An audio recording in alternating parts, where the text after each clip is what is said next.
RSL Nation! Happy 100! We made it, everybody. 100. Ooh, That's that's a a lot of episodes. that is a lot. Can you believe it? Holy cow! This was a what was it? Almost 2.5 years ago. Almost no, 2 years ago that we started this. But hey, welcome everyone to this big celebration for us, and hopefully, since if you've been around for a while, it's a big celebration for you. You've put up with us. Thank you. Thank you for everybody for being a part of this. We appreciate you guys. Yeah. In fact, why not? Let's celebrate. I'm gonna pop a bottle Here we here. go. Woo! Yay! Excellent. Nothing like a good cold Sprite. Celebrate. Are you about to do the Woo! Sprite challenge? Oh no, I can't do the Sprite challenge because I'm actually a big burper when it comes to Sprite. So Oh, Oh, please no, please no. no, I got it under control. No worries, guys. Hey, thanks everyone.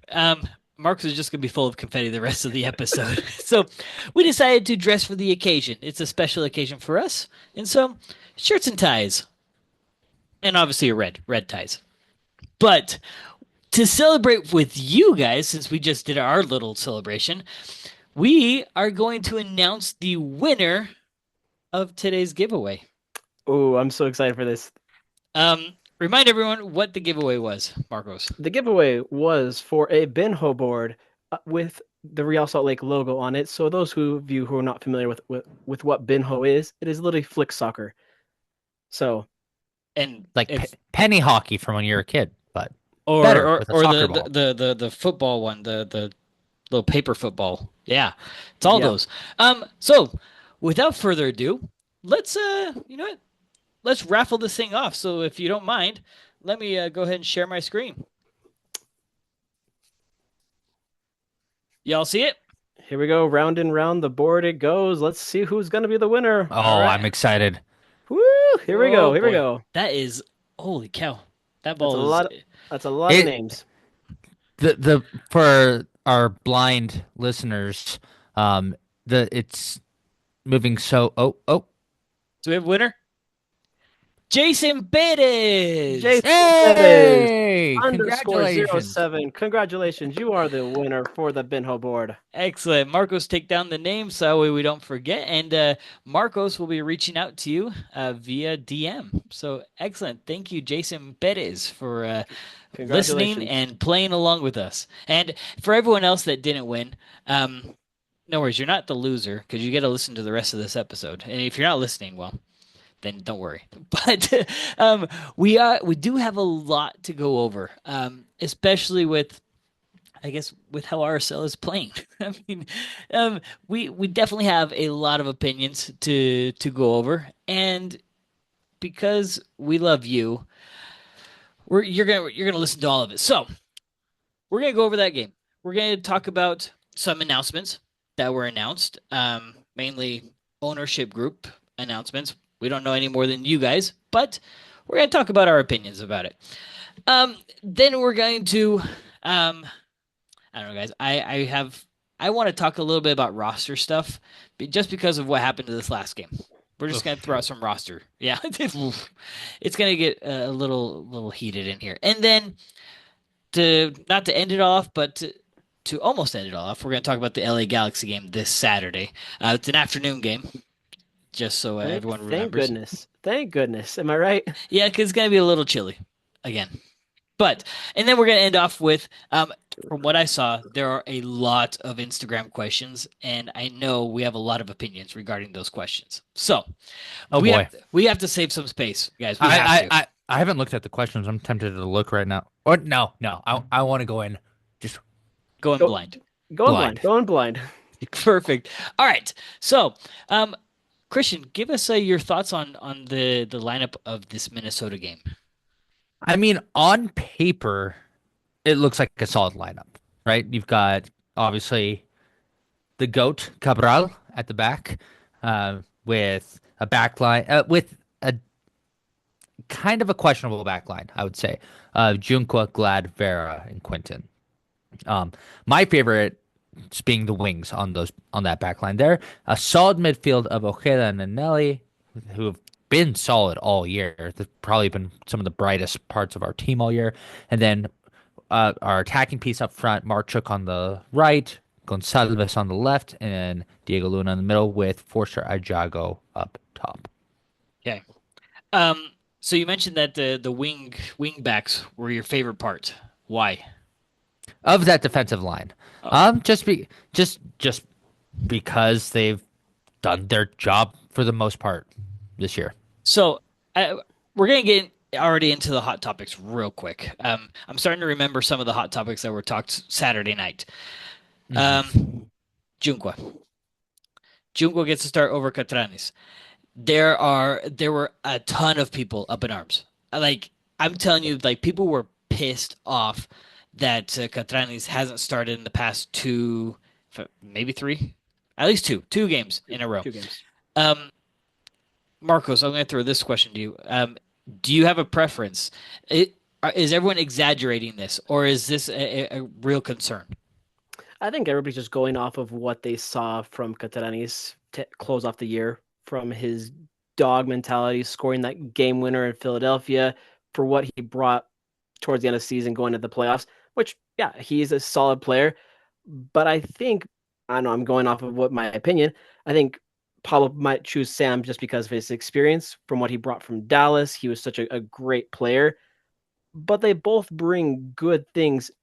I feel like we can't have two players that are just wanting to get fouls. We can have Catenanis and Vera on that back line so often. So that's why I think Junqua brings that experience that we need on that back line. Interesting.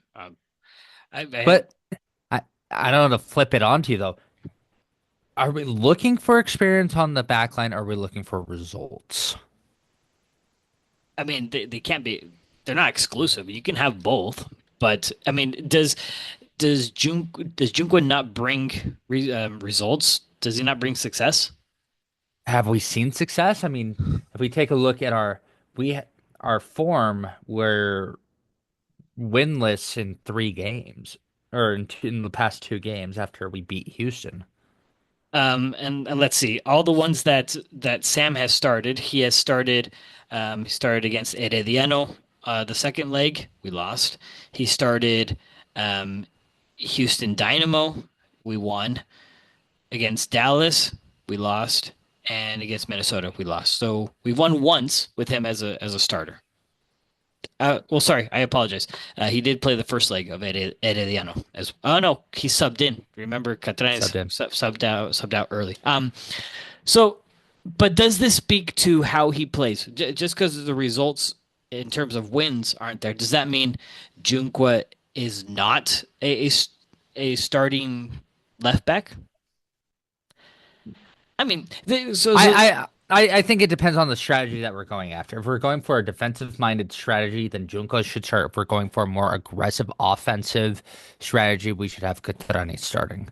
But the way that I think our team is ideally built right now is a little bit more aggressive on the offensive foot. all right. So I guess with that thought, should we have played more aggressive than against Minnesota? Yeah, I mean, because because well, here's my thought real quick. If we played aggressive against Minnesota, they have a really fast front line. What if, for example, I mean, I don't want to skip ahead too far, but I'm going to skip ahead. The second goal against us, Sam did exactly what everyone wanted Catranes to do all game if he were in that game, which is move up on that left wing and go into the attack. Sam did that. If Catranes was in that position all night, do you think our left side would have been exposed way too much more often absolutely, than if absolutely. Sam was playing? Well, 100%. We see it so many times where Catanese does play that left back position, and we see it turn more into a back three where he shoots way all the way up to half field, and we're shouting, we're needing him to come back, but he takes so long. Where Junqua, he does go up, but not nearly as far as what we see with Alex. Like I'm totally cool with the strategy. Like I'm have nothing against the strategy, but Agreed, agreed. but the thing is, if that's all people are looking for in our left back, then I think we're forgetting about the actual defensive part of the job, which I personally think this game should have been more defensive, only because of, like I said, fast front line of Minnesota and the weather. The weather was not going to favor any kind of That's high true. high offense because when we do our high offense on that left side, it's not a kick and go. It's a possession slash get it out to the wing and then go run down the wing and cross it in. That's not wet weather No. strategy. So I can see why Junko would have started this game. But there are some people that think that maybe Catranes is in the doghouse. Is Could he? be. Or or maybe because we've seen so much switch on our back line as of recent games, maybe Pablo's just playing with the waters. Maybe he's just dabbling here and there. And but I don't know. I for one, let's switch different players really quick on our back line. I want to see Glad hit the bench. I haven't seen any improvements from him in these past couple of games. I would love to see a Kobe Vera because we've seen what Kobe has brought when he did his little stint with the Monarchs of those 2 games, what he's done so far this season. Glad he's just been very MIA. Look, it's not a popular opinion at all. In fact, people might actually get upset and start commenting at this point right now. The thing is with Glad, I can appreciate his veteran presence. I can appreciate his experience, but it look, I don't think it's meshing well with the way Pablo has been wanting to play. Even last season, Glad was starting to fall off the train. I don't know what's going on, but I all I can see on the field during a game is that Glad is not playing up to speed. He's not playing an upfront strategy where he's not pushing the ball up. A lot of the times it's a little it's they're switching the ball in the back line, passing it back to Cabral. There isn't much of a push forward, and so that's not for me what we should be looking for. So hot take, I think Glad also should be on the bench. I mean, I know we're pretty much in agreement here, but um, there's also people that want Vera on the bench. Also, they want PQ on the bench. They want to just switch out our whole back line, except for Glad. I know a lot of people want Glad to stay there. For who? I know. Um, though, I mean, let's talk a little bit about that. So, with PQ, for example, we had 4 subs at halftime, which, by the way, that is That's a that's lot. that's rare, especially for Pablo. That's 80% of our subs right there. Um, so we see Bodie go in, we see Jesus Barea, Lachlan, and Gozo all Can go I in. just can I just talk about really quick about Jesus? 18th pick in the MLS Super Draft out of Missouri State. He was the steal among steals in the MLS Super Draft, and I think this should be the game moving forward that he should. And I'm not saying he should be a starter, but he should be on the 18 game in and game out. I do not want him playing on the Monarchs. I think he should be a backup for Iago or Pio because he is a solid player. He was one of the one of the better players that came off the bench in the second half. That's actually a really interesting point. In fact, this is kind of like taking over the conversation I said we were going to have later about roster, but let's go over it now. Barea. Barea over Ajago. Yes or no? I think easily, in my opinion, yes, yes. I need to see more first. One game isn't enough for me to decide. Not even the preseason?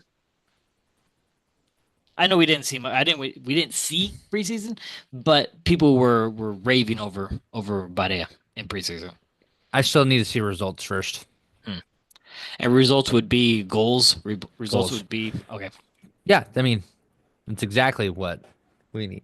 I mean, he's a striker. he Yeah. Well, needs he's to a score. striker. We're at sitting at a negative 6 goal differential right now. We need goals. Is it that? That's the most in the Western Conference, right? I think so. Let me look. Or we're tied Uh, with someone.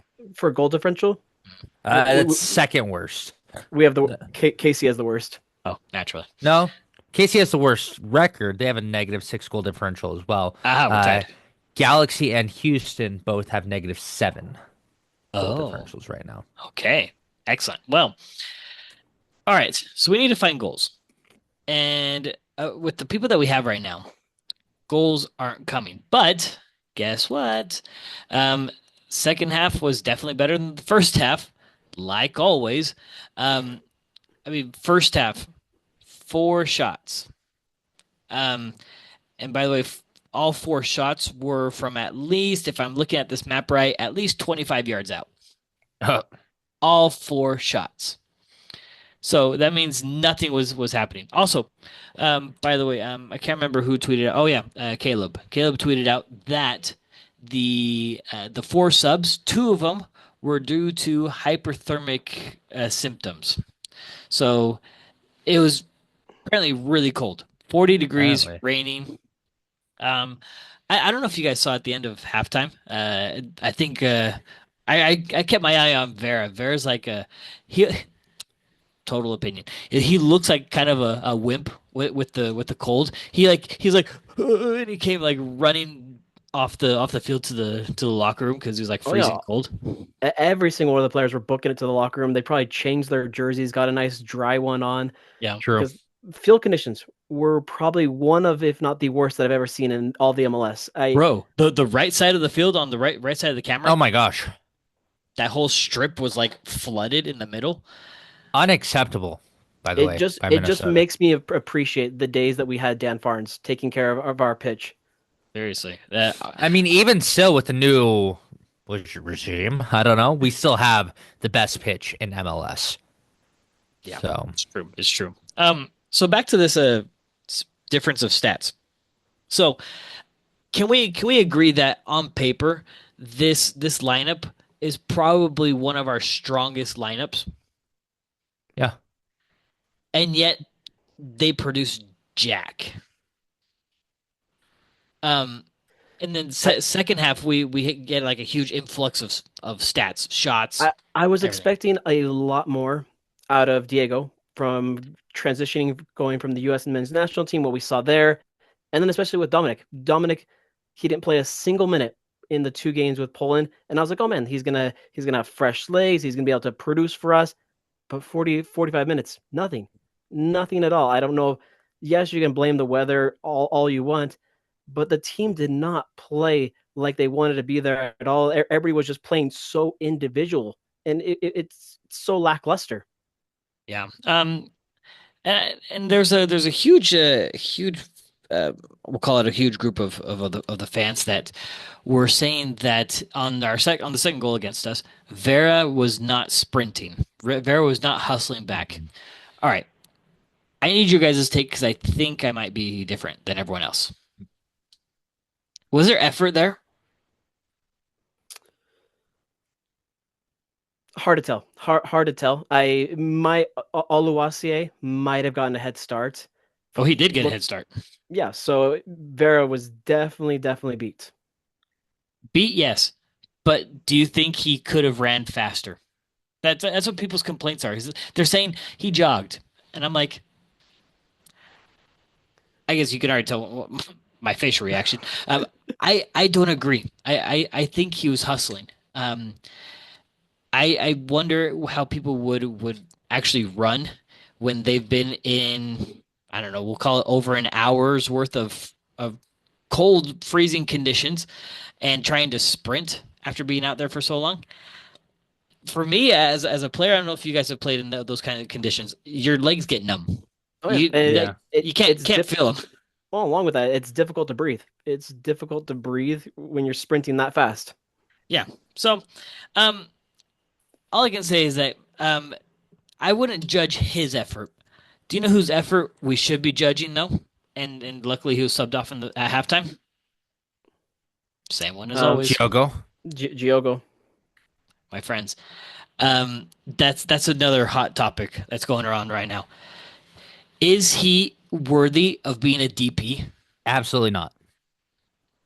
No, biggest DP bust in RSL history. He has not proven that he deserves that title whatsoever. Um, th- is he? I don't think he's our worst DP. Uh, No, yeah, I don't think he's the biggest bust in history, but definitely not now, great. now here's the thing. And I can't remember where I posted this, but is this a case of Diogo not playing well with his teammates, or his teammates not playing well with him? It's a good question. That's I'm I'm gonna have to go with. Yeah, I think Giogo's just not playing well with his teammates. It's kind of he wants to be an individual. Yeah. I I just think it's a matter of Diogo playing. He has moments, but that's the thing. He has moments. Mo Yes, moments make all the difference in the games, and that sounds like something that Pablo Mastroeni would say. Exactly. But there's 90 minutes to a game. He's playing probably I can look it up, but I'm guessing off the top of my head 75, 80 minutes on average per game. I mean, don't quote me. I'm not 100% sure on that. Mhm. There should be effort the whole time. I mean, And you're I mean, and yeah. Sorry. Go ahead. like yes, when he scored that goal, he was like, yes, like finally, like. But I think it was more of a finally, not yes, I'm getting into form. Let's go, team. It's oh yes, people are getting off my back for a little bit. Um, just as a for the record, out of all the games this season, um, starting with Herediano, he has only not played a full game 3 times, and it was the San Jose game, the second leg of Herediano, and then the Saturday's game. So he's played 90 all the other minutes. And I can't remember if you guys remember. Well, I can't remember. It's more like I don't know if you guys remember if I said this when we first announced or heard the announcement of Diogo.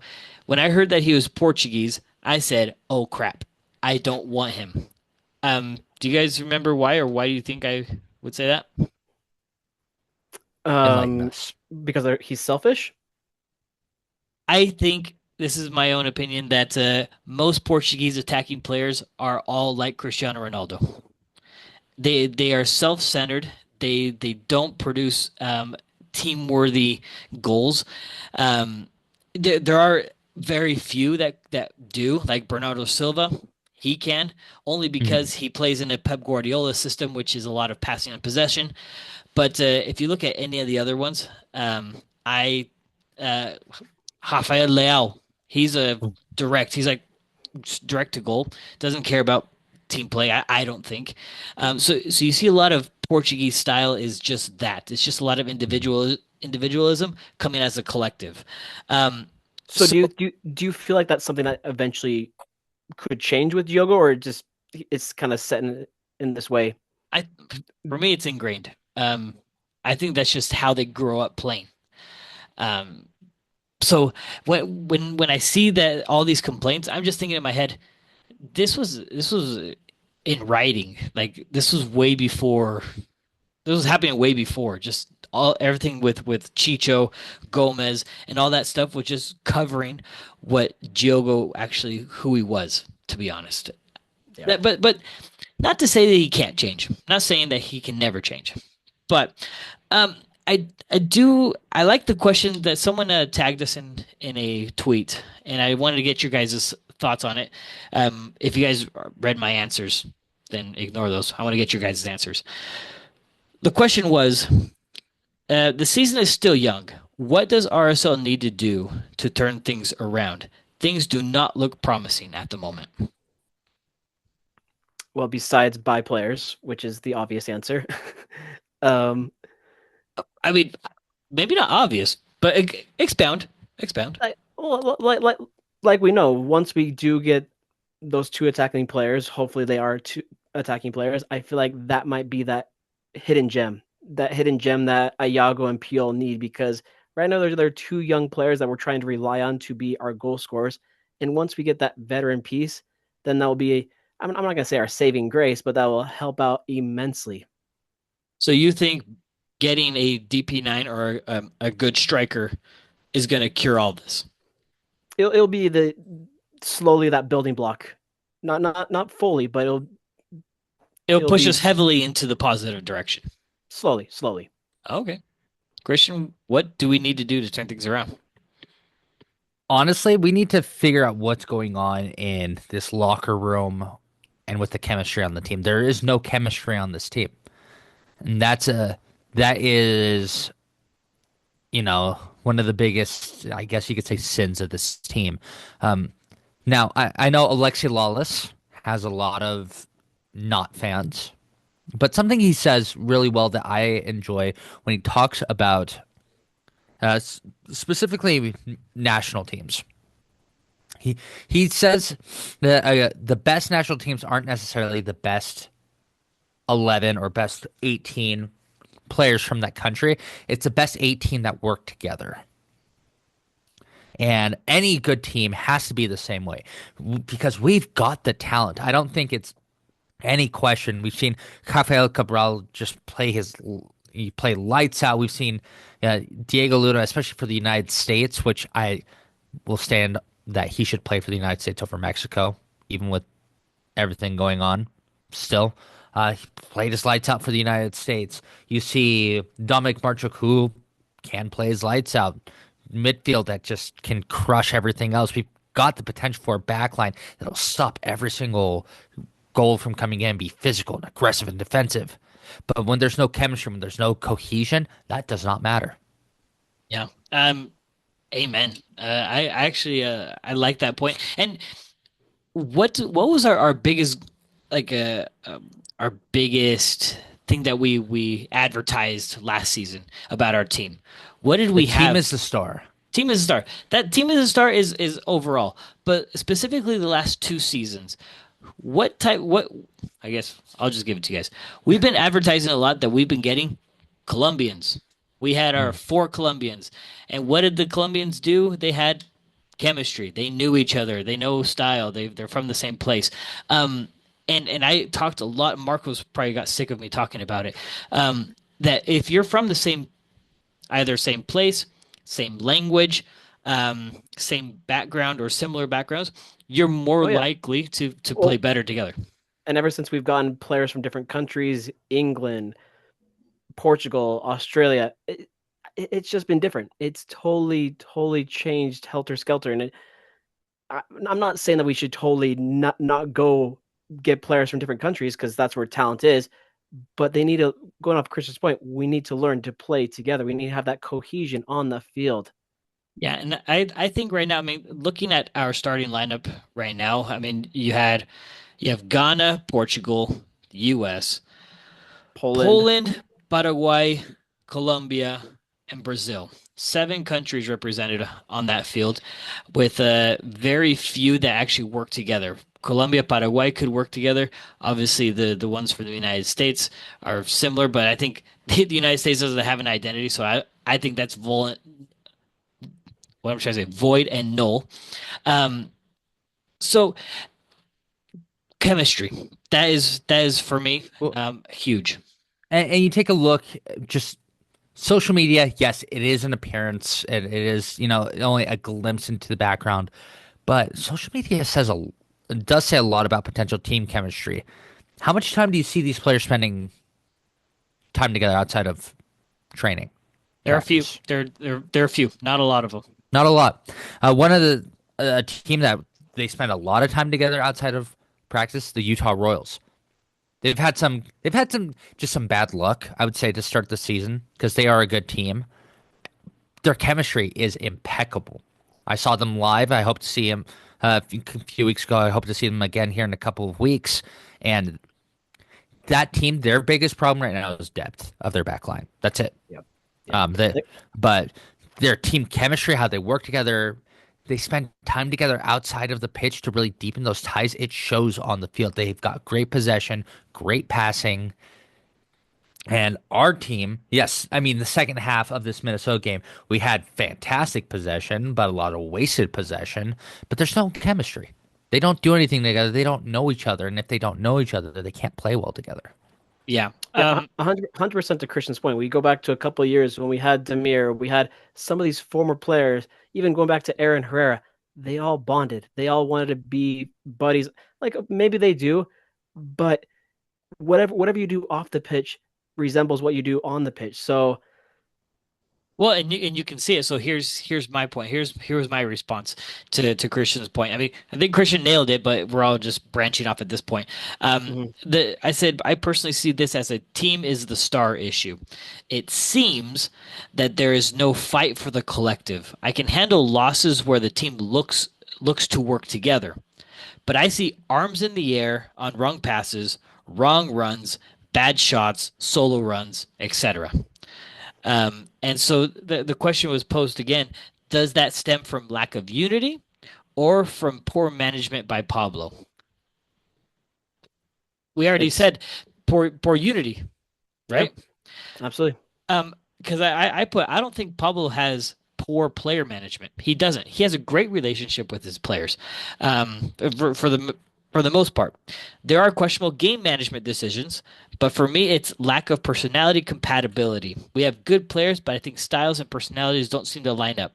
Nationalities, experiences also come into play. So um, there's all these layers that I think RSL is missing, but I think still people want to know where who who's to blame? Is this Pablo not being able to mesh them well? Granted, he has individual relationships that are good, but is this Pablo not being able to mesh them well, or is it the players not being willing to change?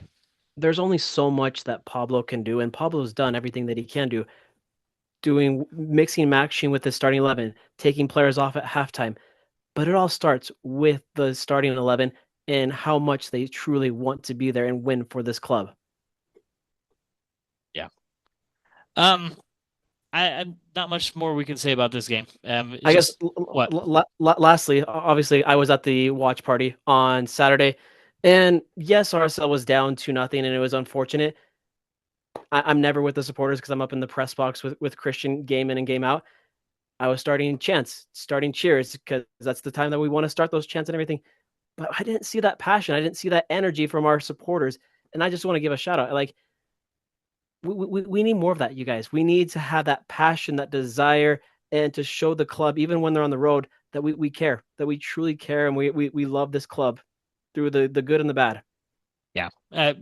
Great shout out because yeah, if we're wanting to be fully behind this team, well, and I guess that might be a reflection of people's disapproval with how the team is right now. So that's another way to look at it, Marcos. But it's a great and I guess a great announcement to say, hey, let's keep supporting because really this is our team, and we really need to we try to support them as much as possible. So, whew, that game was heavy. I mean, so far all the games are heavy at this point.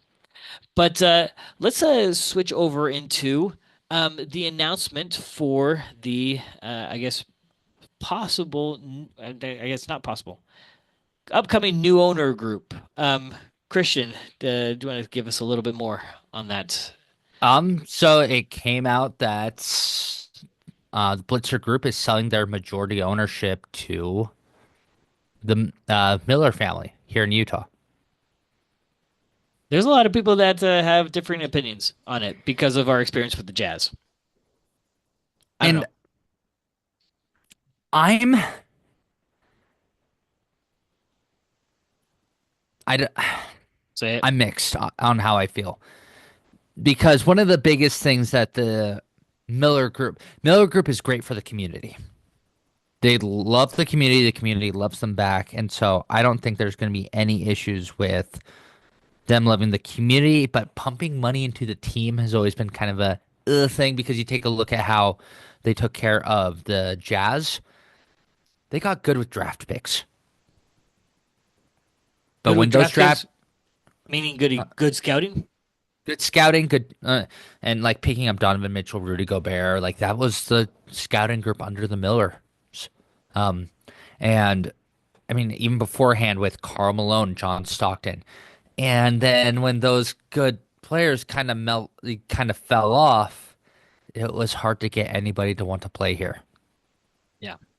Yeah. And I worry about the same thing happening, which in the situation that we're in with Real, so like we're like we need better players. Do you think this is, just general question for both of you. Do you think this is going to end up being like another Deloy Hansen era? And he just jumped ship. Well, he didn't jump ship. He got thrown off the ship. But do you think we're going to be going into that phase of we're going to invest, but not in the players? I slightly feel like it might turn that route, but I'm hoping, crossing my fingers, that the Miller Group can try to make it so that players want to be here, that we can try to get big name players, and they can try to promote Utah in a good way, and not show it, not make it so that we're not a small market. Be like, hey, I want to go play in Salt Lake City. Yeah, I mean, we are a small market, but we are. Yeah, But I mean, I don't have very much input on this because I'm not really familiar with the business side. But I think it'd be good to have it local. I mean, we really need more local involvement. I think since the Blitzer Group bought the majority part, I think we've seen less community outreach. Since what was it, 2001, 2002, sorry, not 2001, 21, 22. The 22. past, yeah, 22. Past 3 years have kind of been, eh. Yes, we've seen it on the player side where we saw a lot of injection of money. I mean, flip the beginning of 23 and the beginning of 24 saw a huge injection of money where we got really good players. Now that those players got sold and we didn't replace them, now we're changing owner groups. Um, Maybe not to change topics too much, but changing it a little bit. Do you think that's why we haven't heard any announcement of any new players coming in? I'm gonna, probably. I'm gonna say facts, because it's probably very difficult for Kurt and Jason to sign the dotted line when with everything going on behind the scenes. Well, and imagine you're a player that's being courted by Real, so like you're thinking about it, and they're like, oh, and by the way, we're undergoing an ownership change right now, and you're like, oh, oh well, maybe I hold off for a little bit, kind of see what happens. I mean, they've guaranteed us two before the 23rd.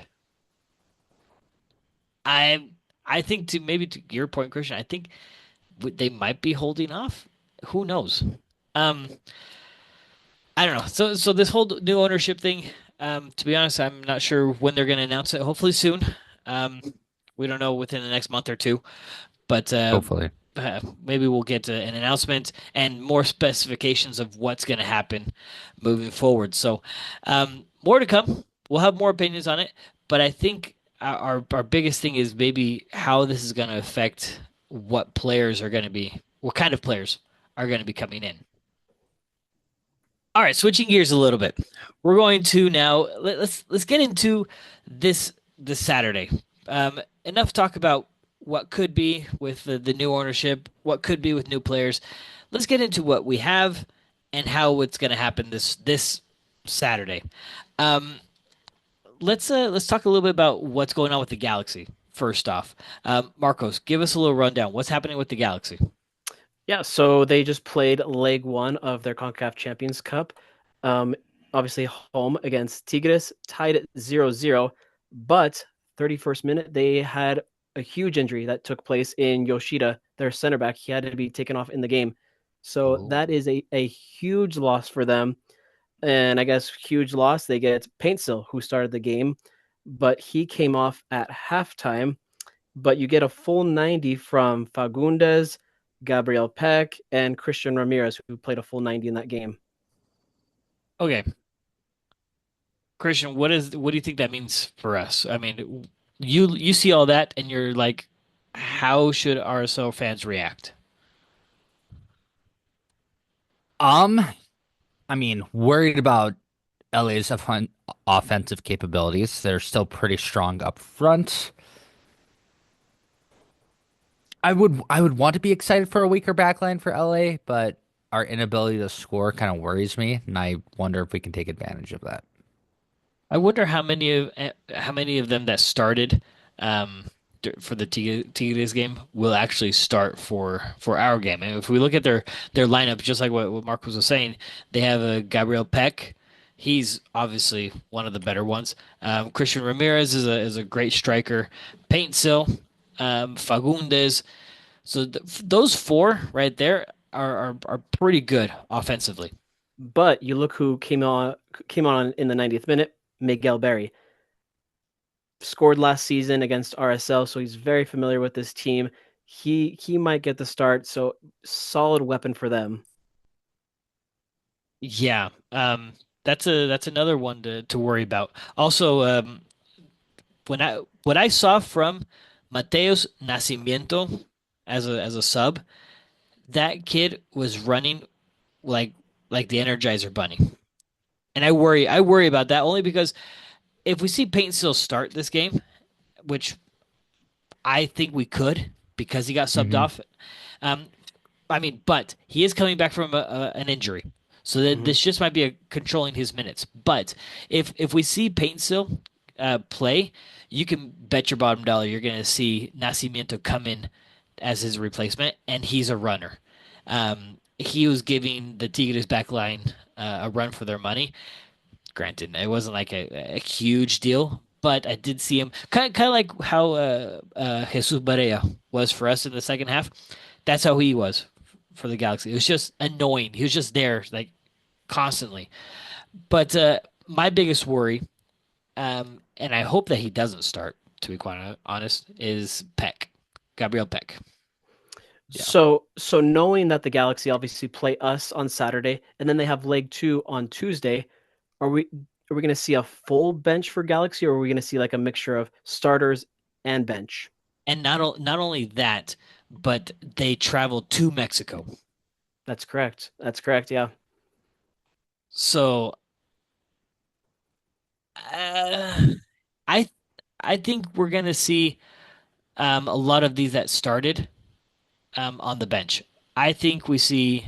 I mean, if we look at the rest of them, oh shoot, never mind. They Yeah, don't because have a there were lot that of Marco Royce is still injured. Hmm. Puig is still injured. I mean, they don't have a lot of attackers. Like if you're looking at the bench that they had for against Tigres, they had two attackers, Nacimiento and Miguel Berry. Hmm. And I think maybe to your point, maybe we do see a Miguel Berry or a Nacimiento start and then bring in Paintsil, bring in Peck, bring in Ramirez. I mean, it just seems logical for them. But I guess maybe our biggest point is do we see them go 100% against us or not?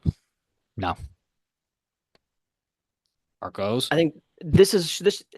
I'm not gonna say every game is a easy gimme game, but RSL should be looking at this and looking at the fact that LA has to play a game in a few days after that, and licking their chops, be like, okay, this should we got this one, we got this one. Yeah, because by the way, a trip out to Monterey is not the easiest, especially coming from altitude.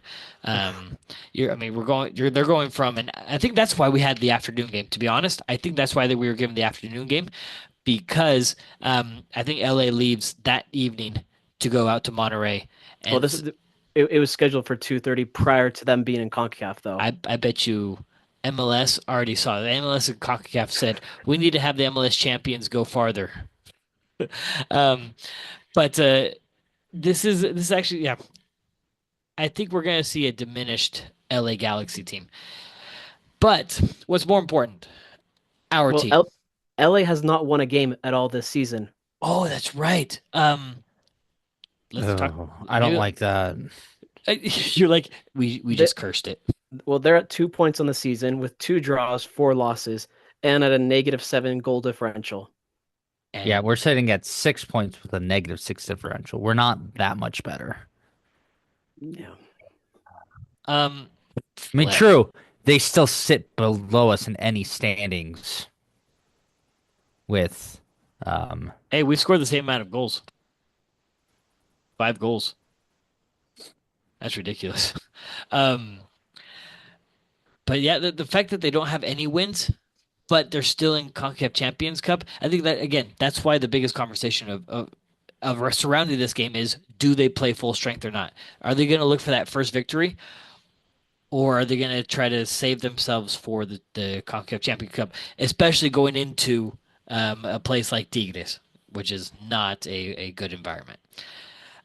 But I think that the most important part of this game, let's talk about the actual part that we care about, RSL, and how we are going to play.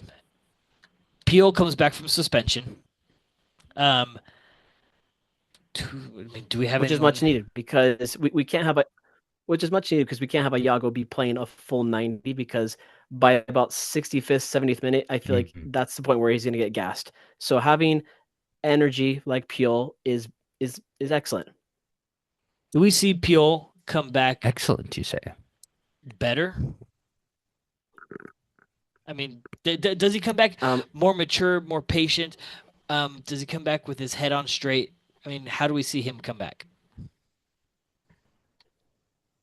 I'm going to say he's going to come back mature. He's definitely going to learn from his mistakes. Pablo definitely had a talk with him to help him out moving forward. So I'm not going to say he's going to be a overall better player, but he's going to be more mature for sure.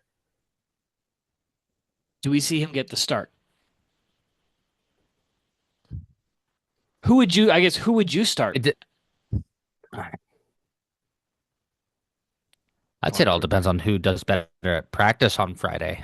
Um, If you're just to go off of, I mean, because we're not most of the time at practice, if you were to just go off of game performances so far this season, Christian, who would you start up top? I mean, who would you be? Who would be your front four? I need your front four. my front four. Oh, gee, that's I a mean, lot of pressure there, Bob. well, Um, well, because that's where a lot of our attacking issues are. So I need your best front four at this point of the season. oh, our lack of depth though is killing me. Gosh, I gotta go with Piol at the 9. I'll put Luna at the 10. Um, I don't like anybody at left mid, left wing. Let's put Lockie Brook on the left mid and Marchuk on the right. I knew you were gonna slip in there, rookie.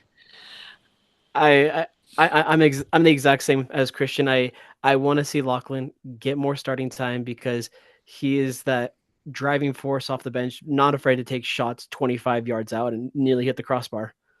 Um, I would agree with yours as well, but I would put Lockie in the middle and move Luna to the left wing. I don't know why, but Luna on the wing with RSL plays better, and That's Luna true. in the middle for the national team. Or actually, maybe he plays good on the wing for the national team too. Never mind.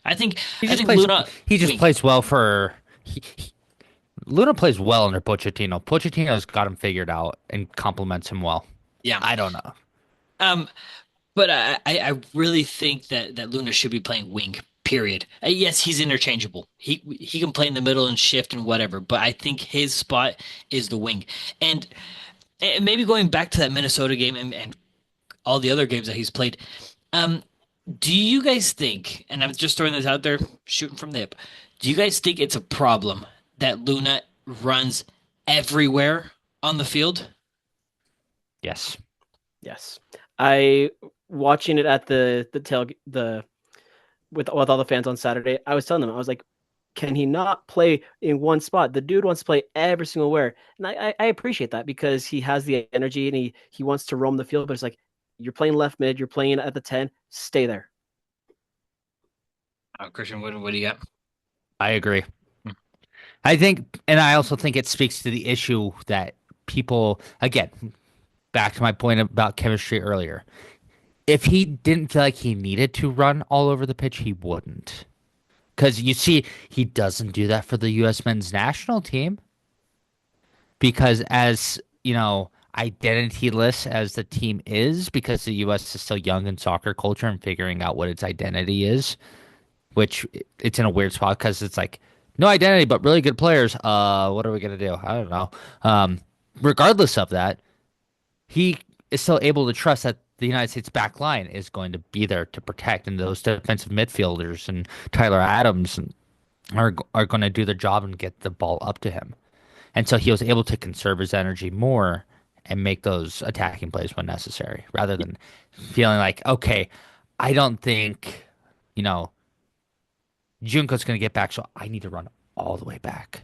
Yeah. I can't remember what minute it was. I can't remember what the situation was, but all of a sudden, I see him coming from the left wing, and he just comes sprinting all the way across, all the way to the right wing, where I think Giogo was just chilling on the left wing. So he was like playing together with Giogo on one wing, and he came sprinting to the other side of the field after the defense had done their little whatever, switching the field from the back line. And he was like just everywhere in the defensive midfielder. He was a winger, he was a 10. And I don't think, to your point, I think there's trust issues within that team, and goes back to the team is a star issue. I need Diego Luna to get comfortable in a spot and dominate his area. And I think there needs to be some. I don't know how. Don't ask me how. I'm not a coach yet. But there's a. I know. I'm not announcing anything. Oh, My candidacy oh, for RSL. I'm just. oh. Do you know how long it takes to get a coaching license? Denied. Yeah, seriously, denied. Um, It's a long process. it's a long, long process. Um, but yeah, there's a chemistry, but I think more of a trust issue that's going on there. So, um, we still have a lot more to go to after this, but right now we're gonna do some prediction time. Wait, Prediction time. oh, it's not the 100th prediction though, because we haven't had a game for every episode. It's true. It's not our 100 prediction. I wish we could celebrate 100 prediction, but it is prediction time. Prediction time. All right, Prediction time. Christian, lay it on us. I'm gonna go very, very, very conservative on this, but in honor of the 100th episode, I will be an optimistic conservative. 1-0 RSL win. All right, sounds great. Marcos, what do you got? Well, if you saw the standings for our prediction time, I'm in dead last, so I'm going to stop being optimistic and I'm going to be more of a realistic moving forward. Yes, we're going to be playing the Galaxy's bench, possibly, but I don't think we're going to get a result. Give me a 1-1 tie. 1-1 tie. All right. And just like what Christian said, in honor of our 100th episode, I am going to say this is also a draw. So 1 point, 0-0, Oh, 1, stalemate. 0-0, 1-0-0. You so punny. Got it. Got it. All right. So let's wrap this thing up with your questions. This is Christian's time to shine. You guys ready for this? Bring Okay, it here we Oh on. go. boy.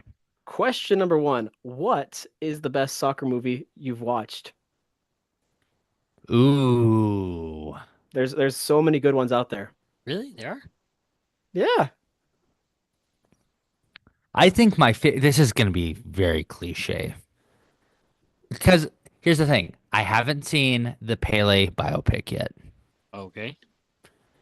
so it's gonna have to be Goal. Goal. All right. Sorry, See, haven't seen it. I'm gonna go with She's the Man. Classic. All right. I can see that. Actually, I don't like any of the soccer movies per se. If I were to choose a soccer movie, it'd probably be Victory, a super old one. Hmm. I don't know if you guys have heard of it, seen it's about World War II, where prisoners had to play against the Nazi guards and they Oh, win their liberty. But if I were to choose a series, um, Ted if I were, Lasso. no, that's the thing. No, I tried watching it and I just couldn't get into it. But I do have an I know topic for another day. You can hate me later. Um, the English Game. Have you seen it? Hmm. Mm-mm. I've not. It is about the history of the beginning of soccer, mainly the FA. Interesting. So It's you a went Okay. documentary. it's actually a historical documentary series. So it's like but it's Hollywoodized. But anyways, it's actually based on facts. So anyways, watch it. Next question. When do you think RSL will win the MLS Cup again? I hopefully when I have kids, So Oh, never. Oh man. Um, that's a there's Christian. hopefully, when Alan's kids have kids, I'm telling you guys, I have a feeling we're gonna have to wait a minute for a trophy. Um, you're gonna have to wait maybe until the 2030s. Yeah, I was gonna say probably another 10 years. by the time the Olympics are here, I think when we can get we're starting to get recognized on a national level. We're bringing in players. Now let's International. sorry, that's what I meant, international. If we start bringing them in, having them have success, trading them off to better teams, I think we're gonna once we get that cycle going, then yeah. Look, the Galaxy have 10 years on us, so I think we'll be just fine in 10 years. yeah. Here we go. Next question. If you were to rate the leagues in the world, where would you put the MLS? Rank the leagues in the 10th. world. Oh yeah, Chris is gung ho on ninth, 10th. Um, I mean, if we're supposed to name them off, I mean, off the Oof. top of my head, interchangeable, but obviously the top five. You have England, Spain, Italy, Germany, France. You have to throw France in there because they're always competing in Champions League. They're there. Because they get gifted a spot in.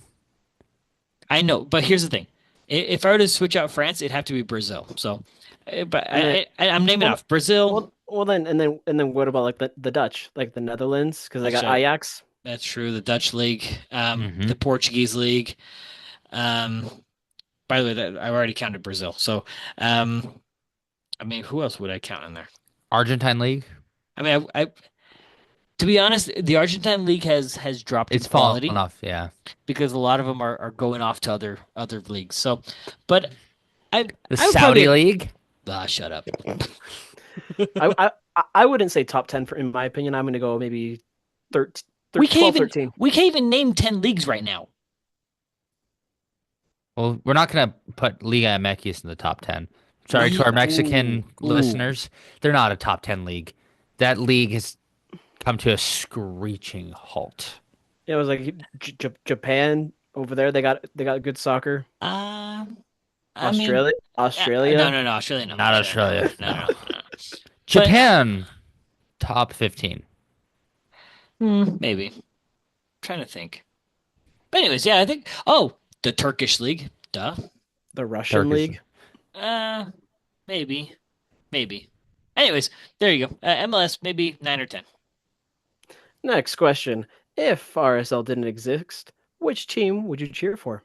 Oh, bro. If sorry, I'm not gonna be rude. If you're asking that question, it's because you haven't heard us.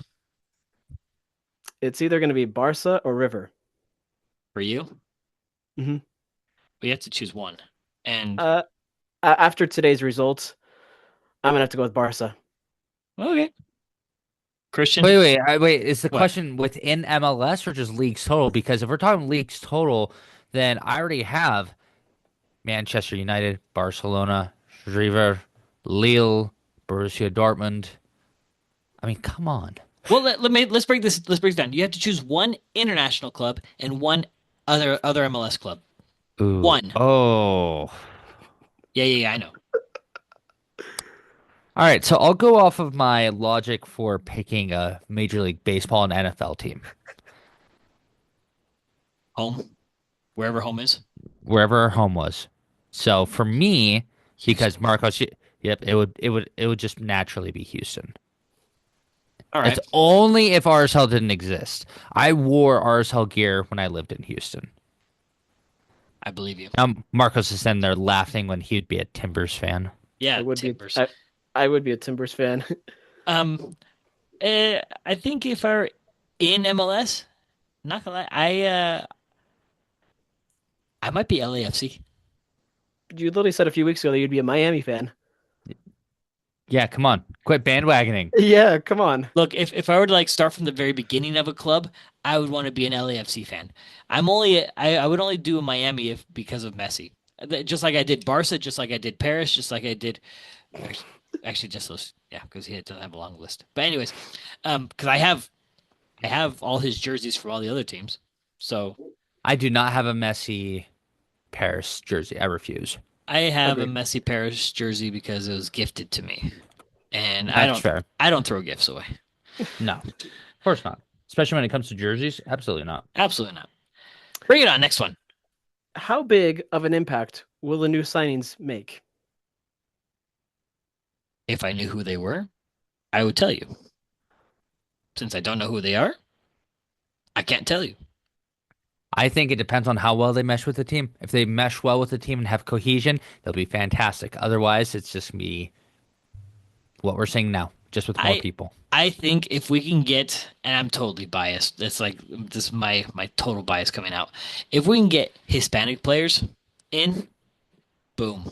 I haven't seen the RSL have very much success with European players besides Yeremov Sissing. Can you guys name me another attacking European that we've had that has been successful? Damir, Albert. Yeah, there we go. Besides those three, RSL has What a is? 20-year history. They're all Eastern European. Ugh.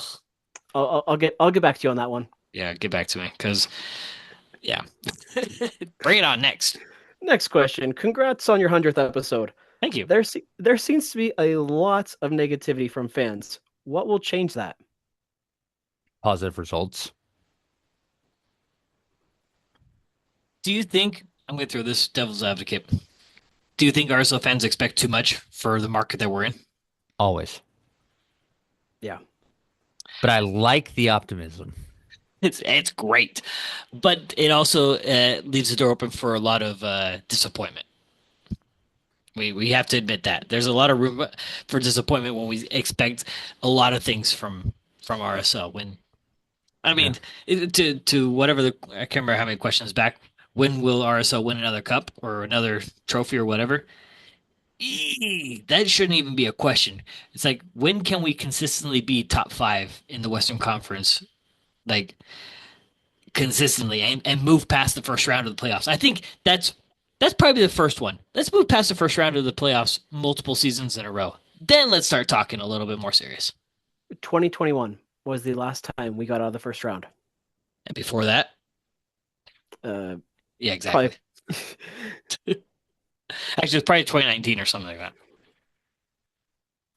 So here we go. Last and final question of our 100th episode. Here we go. Top 100 RSL players of all time. We're not gonna do it. Let's do top three. We'll go top three.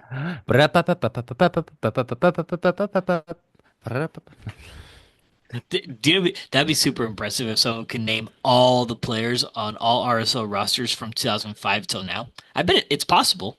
They're geniuses out there. I'm just saying. Oh, how about this? Can you guys name RSL's first signee? Ooh. Yeah, that's Yeah, Hmm. it's easy, Marcos. It's easy. Yeah, you know it. Come on. I'll get back to you on that one. Nick Bellagio, Hmm? a draftee. Draftee. Actually, I probably could be wrong. It could have been Jason Kreis. But, oh, it could have been Eddie Pope. Oh, could be any of those. Also those aren't my top three. Top three are obviously going to be Javi. Javi's probably my top. Um, top RSL players.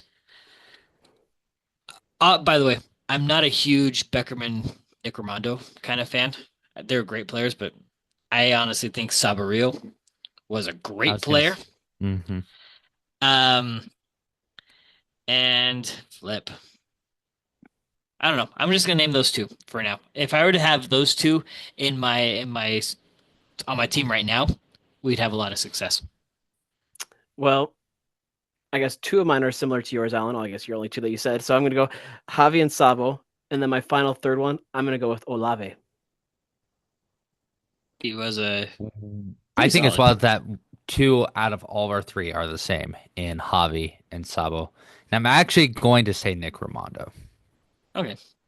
I mean, he was a wall, but I honestly think we found a really good player in Javi, and I don't think we Mhm. can. I don't think we ever replaced him, ever in Mm-mm. our history. And I How think can that you how can you replace El Maestro? you can't Well, unless you unless you well, teach one. well, speaking of Javi, they are looking like they are tied 0-0 to LAFC as we speak. Miami, yes, I mean, it's halftime, so means halftime. Okay, guys, happy 100th anniversary. Happy 100th episode. Woo! Once again, everybody. It looks like it's snowing. here's to another 100. Here's to Here's another to another. 100. We appreciate all of you joining on us on this ride of opinions and analysis and complaining and celebrating everything. So we really appreciate all of you because without all of you, we probably wouldn't even have the motivation to even keep going because we'd probably just talk amongst ourselves. But because we get to share it with you, it makes it that much more special.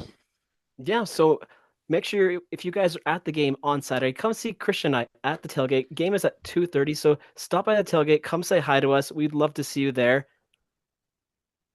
Absolutely. So Yeah, without Well, further ado, guys, what? I mean, I'm just saying. Maybe Christian wants to say something else. I'll see you at the game. Oh, that was anticlimactic. Yeah, I mean, All right. Now you can go ahead, Marcos. if you guys are not already, make sure you guys head over to Twitter and Instagram. Follow us at the RSL Bros. Catch us wherever you catch your podcasts at Spotify or Apple, and watch us on YouTube. And who knows when our next giveaway is? So keep listening. You might in 100 more episodes, we might do another giveaway. or two, maybe. Another 200. Maybe at 500 we'll do another giveaway. Anyways, bye.